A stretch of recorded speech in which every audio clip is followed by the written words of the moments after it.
এখন 15টা বাজে। আমরা শেরপা হোমস্টে থেকে এই পথে টংলুর দিকে রওনা শুরু করলাম।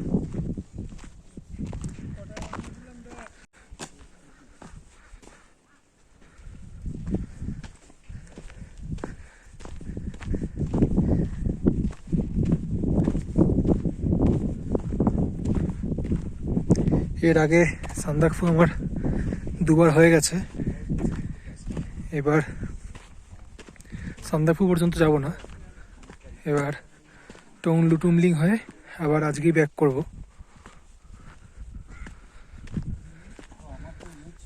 এখান থেকে লাঠি নেওয়ার ব্যবস্থা আছে, চাইলে লাঠি নেওয়া যায়। गाइड का नाम दीजिए ना। गाइड का नाम क्या है? नीम नीम दौड़जी लिख देना। मीम दर्जी NIM NIM। डी हो जाएगा न्यूज अब तक पढ़ना मत।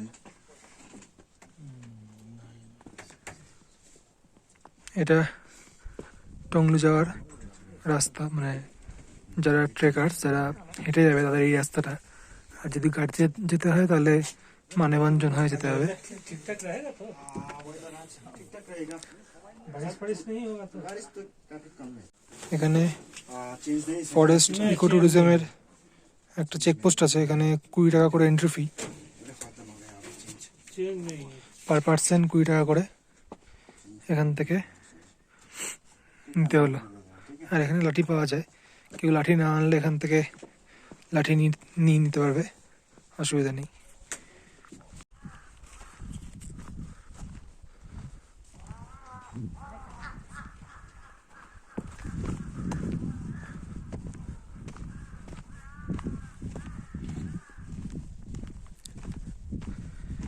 ধুতরা থেকে টংলু 6 কিলোমিটার মতো রাস্তা।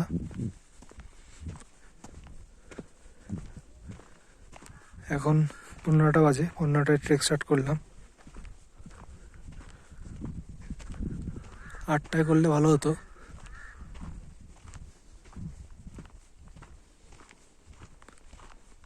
কারণ আজকে যেহেতু ফিরে আসবো সেই জন্য একটু আগে করতে পারলে সুবিধা হতো। এই রেঞ্জে প্রচুর পাখি আছে, ম্যাকপাই প্রচুর আছে।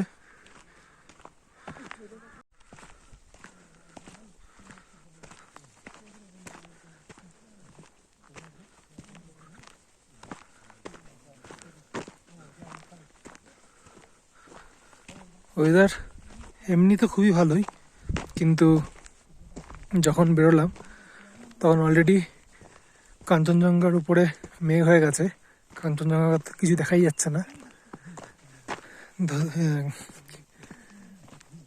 টংলু গেলে দেখা যাক, চান্স কম, মনে হয় না কিছু দেখতে পাবো বলে।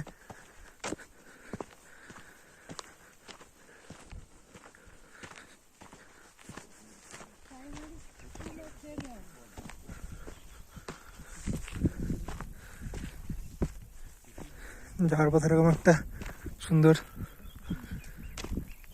জায়গা পড়েছে, এটা হচ্ছে এখানকার প্রাইমারি স্কুল আর খেলার মাঠ, দুদিকে গোলপোস্ট করা আছে, বেশ সুন্দর। পাহাড়ের মাঝে এরকম সুন্দর জায়গা।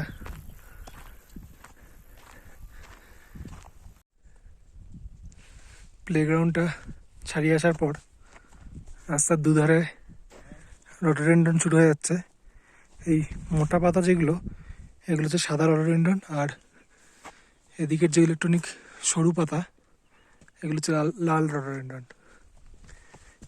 এবারে পুরো পথই এরকম রডোডেনড্রন গাছ পাওয়া যাবে। মার্চ এপ্রিল এলে সবচেয়ে ভালো, কারণ ওই সময় পুরো লাল হয়ে থাকে গাছগুলো, বা সাদা রডোডেনড্রনে সাদা হয়ে থাকে, তখন আরও সুন্দর লাগে।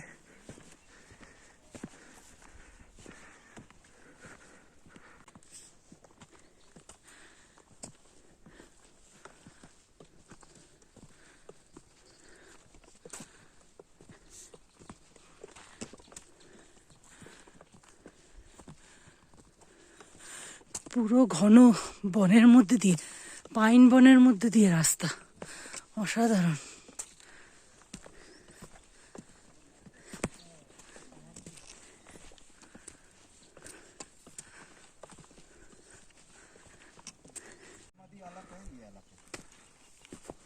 ये किस लिए बनाया है? ये जो आदमी मरा हुआ उसका नाम में बनाया गया है। वो आत्मा शांति के लिए। आत्मा शांति के लिए।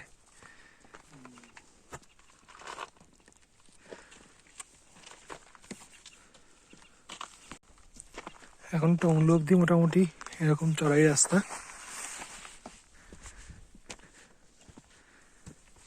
ঘন জঙ্গলের মধ্যে যাওয়ার সাথে পাখির আওয়াজ,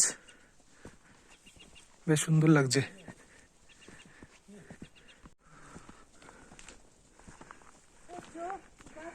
এটা ওক গাছ।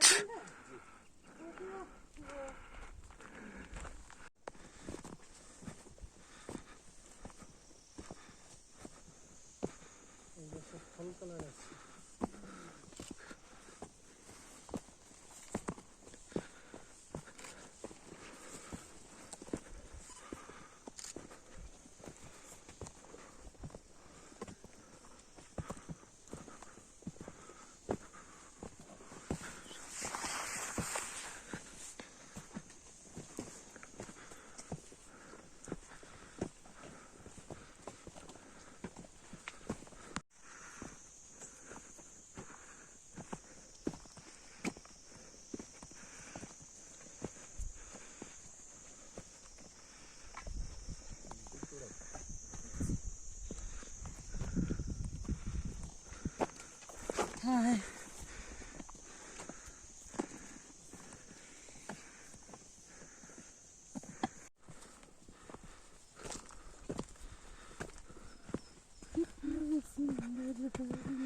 এখানকার আবার কিছু কিছু পাতা লাল লাল হয়ে রয়েছে।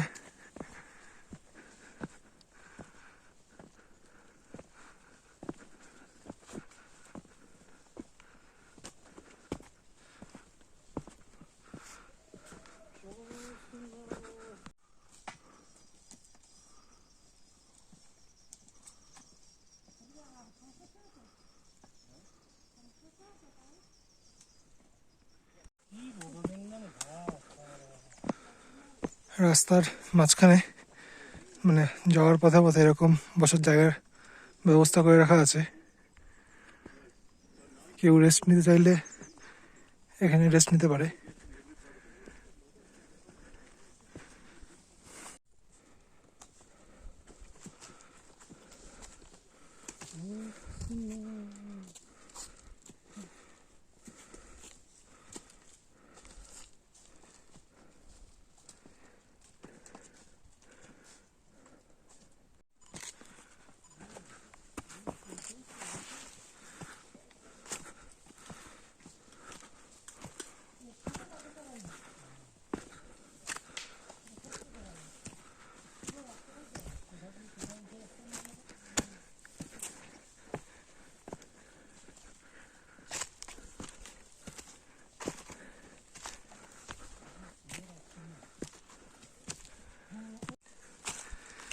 দুদিকে এরকম ন্যাড়া গাছের মধ্যে দিয়ে যেতে বেশ ভালোই লাগছে। দারুণ দারুণ, না আসলেই মিস, এখানে না আসলেই মিস, এটা দারুণ।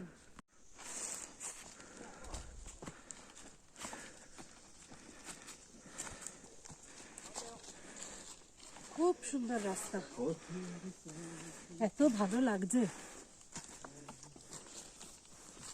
ডিপ ফরেস্টের মধ্যে দিয়ে যাচ্ছি। এইগুলো সব বাঁশ গাছ, বাঁশ পাতা। রেড পান্ডা এই গাছের পাতা খেতেই আসে। এখন রেড পান্ডা অনেক কমে গেছে, যার জন্য দেখা পাওয়াটা খুব মানে ভাগ্যের ব্যাপার।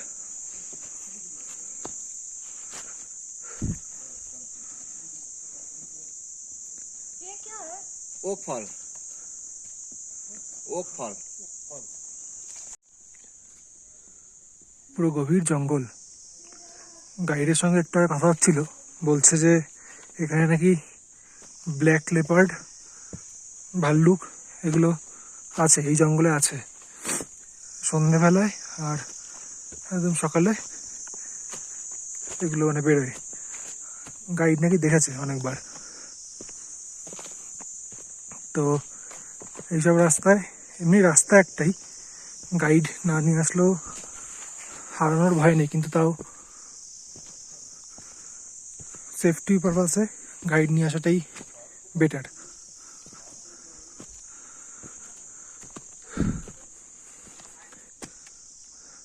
দারুণ।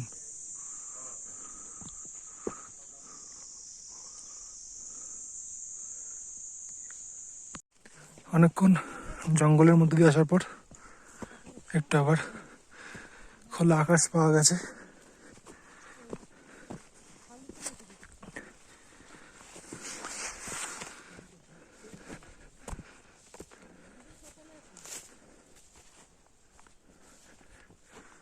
সামনে আবার এরকম বসার জায়গা করা আছে।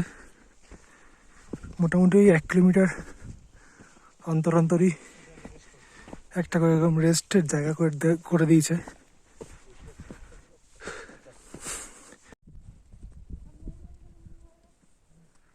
আমরা এখন 2.5 কিলোমিটার এসেছি। এইখানে যে ট্রেকার্সারগুলো দেখা যাচ্ছে এটা হচ্ছে টংলু। এখনো 3.5 কিলোমিটার আমাদেরকে যেতে হবে, এইখানে উঠতে হবে আমাদেরকে।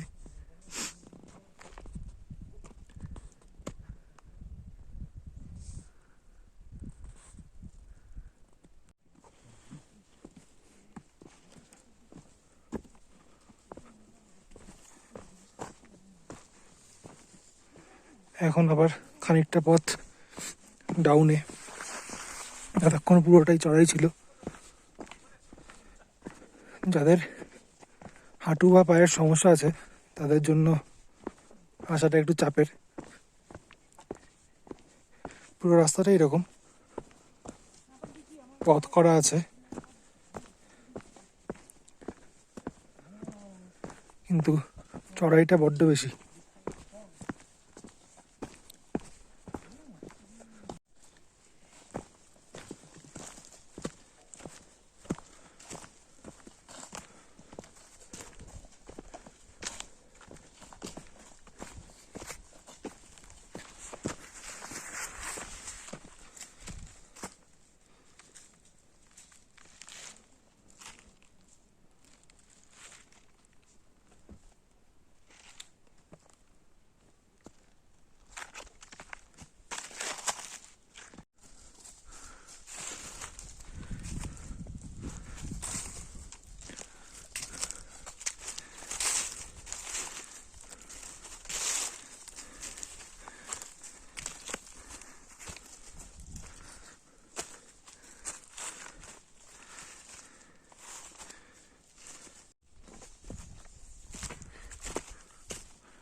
সামনে টংলু ট্রেকার্সার যেগুলো দেখা যাচ্ছে, এই যে ওপরে, এইখানে উঠতে হবে।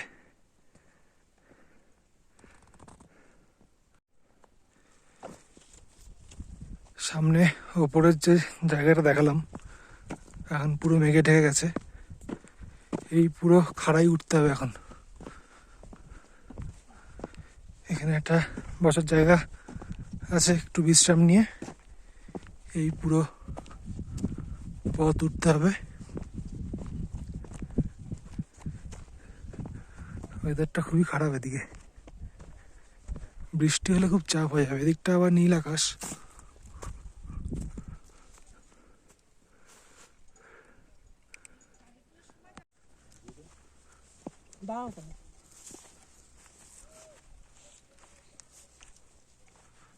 তোমার লাংস নিতে পারছে?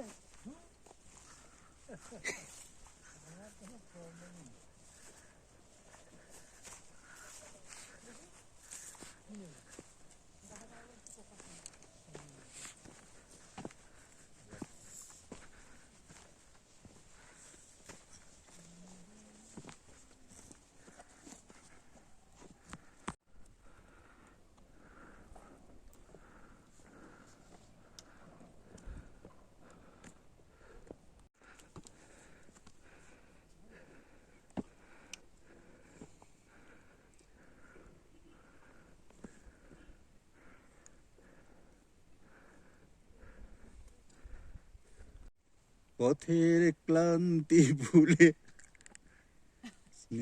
এগিয়ে চলো বন্ধু, মাগো আর বেশি দূর কবে নয়। বলো শীতল হব। দম বেরিয়ে গেল। কষ্ট হয়ে গেছে। তা একটু হয়েছে। দাঁড়িয়ে যাও।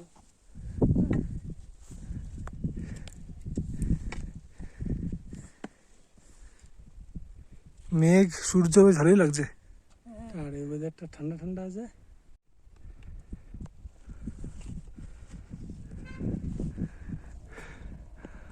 উপরে গাড়ির রাস্তা, ল্যান্ড রোভার যাওয়ার রাস্তা। এই পথ দিয়ে উপরে যেতে হবে। কাঞ্চনজঙ্ঘা রেঞ্জ কি দেখো इस तरफ इस तरफ पूरा मेघ ये तो क्लियर दिख रहा है।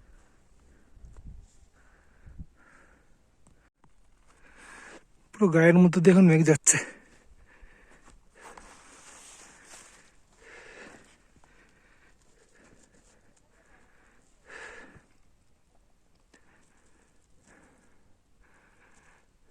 চলেই এসছি, এই সামনেই রাস্তা দেখা যাচ্ছে, গাড়ির রাস্তা, ল্যান্ড রোভার যাওয়ার রাস্তা।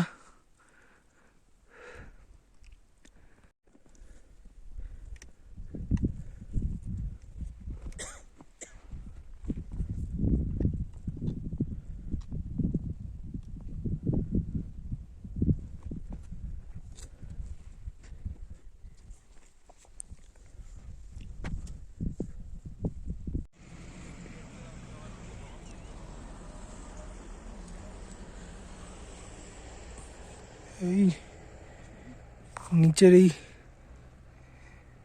এই যে জায়গাটা, এখান থেকে আমরা এলাম।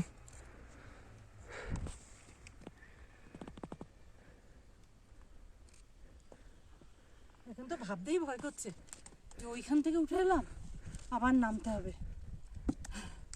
অবশেষে টংলু এসে পৌঁছলাম। সবাই ভালোভাবে পৌঁছেছে।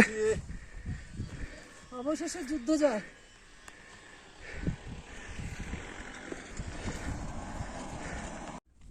টংলু তো আগে শুধু ট্রেকার সাইটই ছিল, এখন নতুন নতুন অনেক থাকার জায়গা হচ্ছে। এগুলো এখনো বোধহয় চালু হয়নি।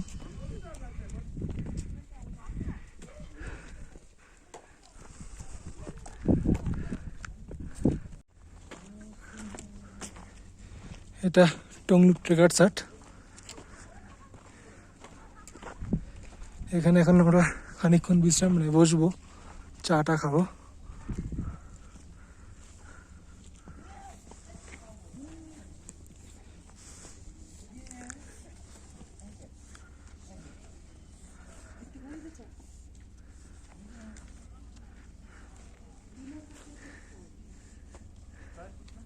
কাঞ্চনজঙ্ঘা রেঞ্জটা এই সাইডে দেখা যায়, কিন্তু পুরো আজকে মেঘে ঢাকা।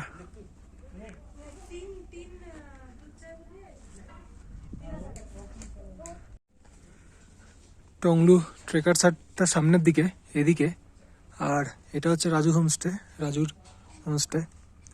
এদের পার হেড ভাড়া হচ্ছে 1200 টাকা, থাকা খাওয়া সবই।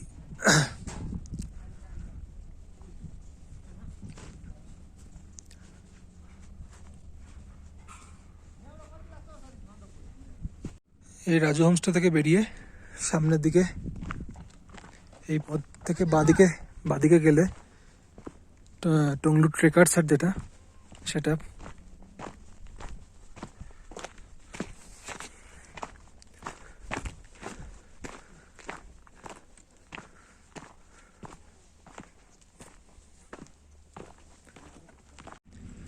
ধত্রা থেকে 9:30টার সময় 9:30টার সময় রওনা দিই। এখন 11:30 বাজে। 2.5 ঘন্টা মতন লাগলো ধত্রা থেকে টংলু আসতে। এখন সামনের দিকে টংলু ট্রেকার সাইট যেটা, সেটায় যাচ্ছি। আর এই পিছনে যে এটা হচ্ছে জিটিএ ট্রেকার সাইট। এই রাস্তাটাই টুমলিং যাওয়ার রাস্তা। এই টুমলিং হয়ে কালাপোখরি হয়ে বিকেওয়াঞ্জন হয়ে সামদাকফু।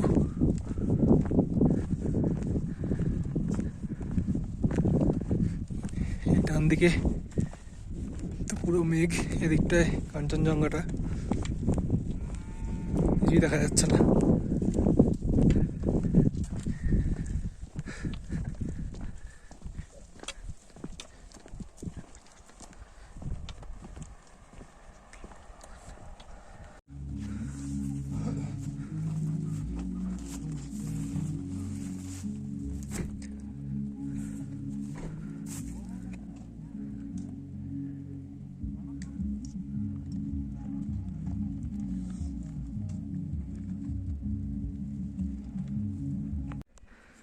টংলু ট্রেকার সাট হচ্ছে এইটা, এরই পাশ দিয়ে এই রাস্তা বরাবর পুরো ওঠার পথ করাই আছে। তো এই ওপরে এলে এরকম সুন্দর ভিউ পাওয়া যায়। কাঞ্চনজঙ্ঘা এই সাইডে দেখা যাচ্ছে না অতিরিক্ত মেঘ থাকার কারণে। এই টপ থেকে সানরাইজ বা সানসেট খুবই ভালো লাগবে। ট্রেকার শার্ট, সামনের এই জল, আর যদি ওয়েদার ক্লিয়ার থাকে তো কাঞ্চনজঙ্ঘা সবটা নিয়ে ভিউটা অসাধারণ হবে। টংলু থেকে এবার আবার আমরা নিচের দিকে নামছি, মানে ধুতরে যাব। 12টা বাজে এখন, 1-1.5 ঘন্টা লাগবে, 1.5 ঘন্টা লাগবে হয়তো ম্যাক্সিমাম।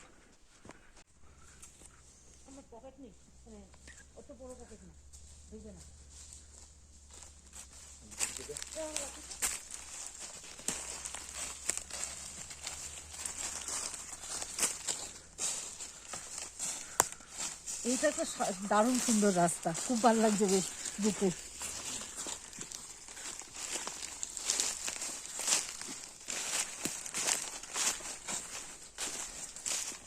ফেরার পথে গাড়িটা আবার জঙ্গলের মধ্যে দিয়ে নিয়ে যাচ্ছে, মানে কোনো সেরকম পথ নেই, বেশ সুন্দর লাগছে।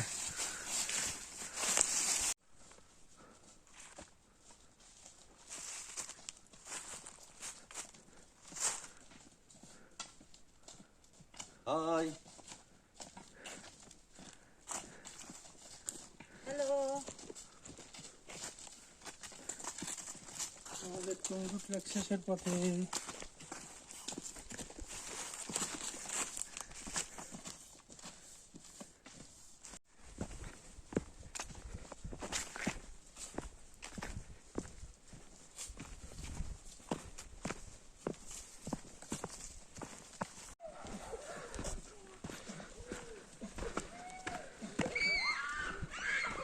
এখন 2টো বাজে। টংলু থেকে 12টা 10-এ রওনা দিয়েছিলাম, 2টো বাজে এখন ধুতরে এসে পৌঁছালাম। যেতে 15-3 ঘন্টা, আসতে 2 ঘন্টার কাছাকাছি লাগলো।